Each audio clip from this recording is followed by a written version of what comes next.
Assalamualaikum warahmatullahi wabarakatuh. Perkenalkan, nama saya Rodi Henry Herizal dengan NIM 05051182126013. Di sini saya ingin membuat video UAS tentang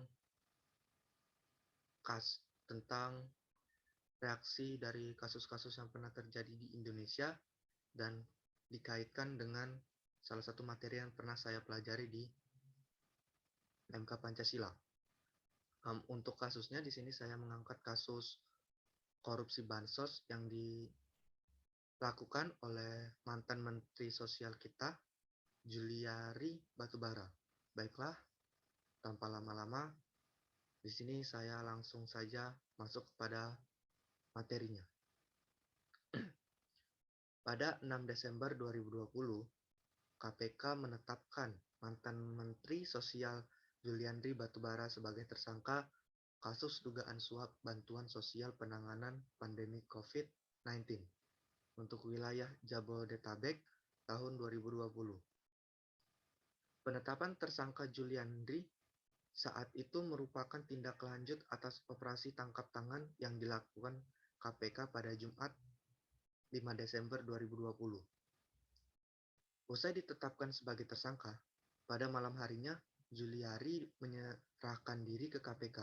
Selain Juliari, KPK juga menetapkan Mateus Joko Santoso, Adi Wahyono, Ardian I.M. dan Heri Sidabuke sebagai tersangka selaku pemberi suap.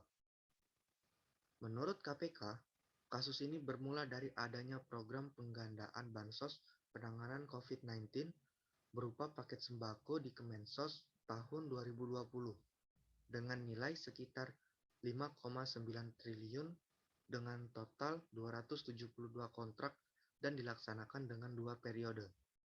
Juliari sebagai Menteri Sosial saat itu menunjuk Mateus dan Adi sebagai pejabat pembuat komite atau PPK. Dalam pelaksanaan proyek tersebut, dengan cara penunjukan langsung pada rekan dan diduga disepakati ditetapnya adanya fee atau pembayaran dari tiap-tiap paket pengerjaan yang harus disetorkan pada rekanan kepada Kemensos melalui Mateus. Untuk setiap paket bansos, fee yang disepakati oleh Mateus dan Adi sebesar 10.000 per paket sembako dari nilai 300.000 per paket bansos. Pada Mei sampai November tahun 2020, Mateus dan Adi membuat kontrak pekerjaan dengan beberapa supplier sebagai rekanan yang diantaranya Ardian IM dan Heri Sidabuke dan juga PT RPI yang diduga milik Mateus. Penunjukan PT RPI sebagai salah satu rekanan tersebut diduga diketahui Juliari dan disetujui oleh Adi. Pada pelaksanaan paket bansos sembako, periode pertama diduga diterima fee sebesar 12 miliar yang pembagiannya diberikan secara tunai oleh Mateus kepada Juliari melalui Adi. Dari jumlah itu, diduga total suap yang diterima oleh Juliari sebesar 8,2 miliar. Uang tersebut selanjutnya dikelola Eko dan Selvi N selaku orang kepercayaan Juliari untuk digunakan membayar berbagai keperluan pribadi Juliari. Kemudian pada periode kedua pelaksanaan paket bansos, terkumpul uang fee dari Oktober sampai Desember itu sekitar 8,8 miliar, terhitung dari Oktober sampai Desember tahun 2020. Sehingga total suap yang diterima oleh Juliari menurut KPK adalah sebesar 17 miliar. Seluruh uang tersebut diduga digunakan oleh Juliari untuk keperluan pribadi. Atas perbuatannya itu, Juliari disangkakan melanggar pasal 12 huruf A atau pasal 12 huruf B atau pasal 11 Undang-Undang Nomor 30 Tahun 1999 tentang pemberantasan tindak pidana korupsi sebagaimana telah diubah oleh Undang-Undang Nomor 20 Tahun 2001 tentang perubahan atas Undang-Undang Nomor 31 Tahun 99 tentang pemberantasan tindak pidana korupsi pasal 55 ayat 1 ke 1 KUHP. Baiklah, dari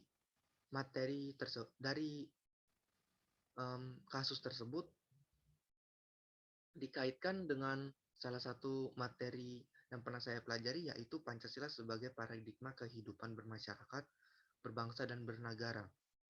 Yang dimana kita ketahui, paradigma itu adalah pandangan mendasar tentang apa yang menjadi pokok persoalan. Menurut Thomas Kuhn, paradigma adalah cara pandang, nilai-nilai, metode-metode, dan prinsip dasar untuk memecahkan suatu masalah yang dihadapi oleh suatu bangsa ke masa depan. Pancasila harus dipahami sebagai salah satu kesatuan organis di mana masing-masing silanya saling menjiwai atau mendasari sila lain, mengarahkan dan membatasi. Pada tindak pidana tadi, seperti yang kita ketahui, tindak pidana itu bukan merupakan salah satu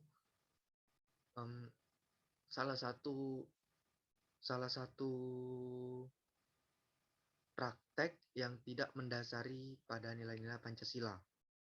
Jadi, jika praktek yang dilakukan oleh pejabat kepercayaan yang telah kita percayakan, maka Pancasila menjadi lemah dan rakyat-rakyat pun tidak percaya kepada Pancasila.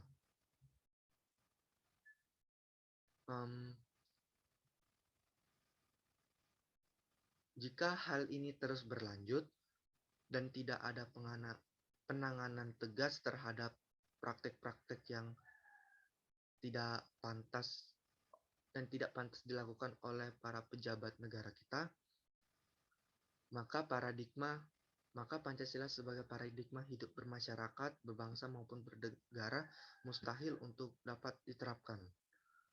Baiklah, mungkin segitu saja isi materi dari video UAS Pancasila saya.